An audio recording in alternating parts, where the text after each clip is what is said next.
আল্লাহ ভবন, ইসলামের ভবন দাও না। যদি কোনো কারণে 4টা পিলার ধসে পড়ে, একটা পিলারে এই বিল্ডিংটা থাকবে না, আজকে এটাই আলোচ্য বিষয়। এর আগে তোরা হোক, এরা কইতেছি আয়াতের তর্জমাটা হোক।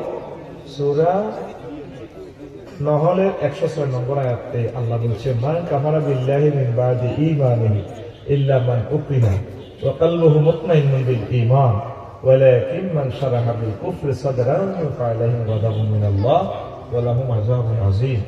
যে ব্যক্তি ঈমান আনার পর কুফরি করে তার উপরে আমি আল্লাহর গজব।